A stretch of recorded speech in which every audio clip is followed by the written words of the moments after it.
I had been gone for only 2 weeks, a business trip overseas, nothing unusual. My house was paid off, my bills were automated, and I left my neighbor to collect any mail. But when I came back, there was a letter taped to my front door, except it wasn't my door anymore. My locks had been changed.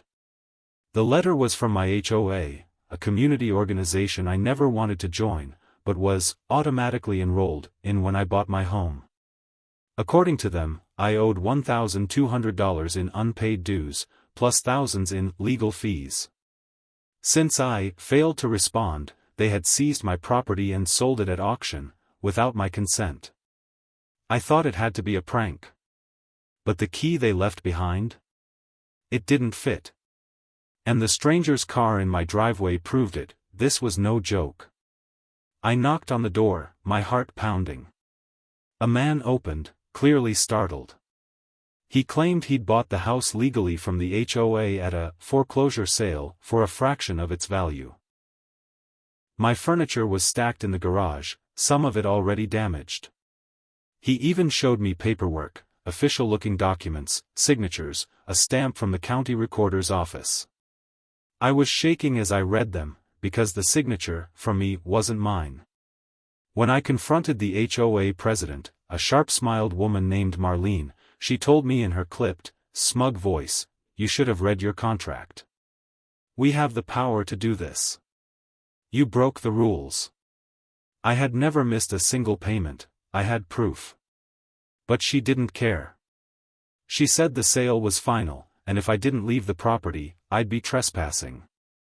I contacted a lawyer, but the HOA had buried me in paperwork, pages of obscure bylaws, hidden clauses, and unexplained charges. My attorney smelled fraud. We began digging. What we found was horrifying. My case wasn't the first. Over the past 3 years, the HOA had foreclosed on 8 other homes, all over small or fabricated debts. Every house was then sold to friends of the HOA board for dirt cheap, who flipped them for hundreds of thousands. Even worse, the HOA treasurer had a criminal record for real estate fraud in another state. The county's own clerk admitted, off the record, that the HOA knows how to work the system. They exploited legal loopholes, paid off the right people, and bullied homeowners into submission. My lawyer advised that suing outright would take years. So we played it differently. We filed for an injunction, forcing the HOA to produce every piece of financial history for the last 5 years. That's when the real panic started. I started hearing whispers, board members holding emergency meetings, shredders running late at night in the HOA office. And then, mysteriously, one of the flipped homes caught fire. A fire that just happened to destroy the HOA's off-site storage unit containing old records. But I had already backed up everything we'd found, scanned, timestamped, and sent to a journalist at the local paper. When the story hit, it was like blood in the water. More victims came forward. The FBI got involved. The investigation snowballed. Fraud charges. Forgery charges. Racketeering charges. The president, treasurer, and 2 other board members were arrested. The sale of my house was declared void, and I got my home back.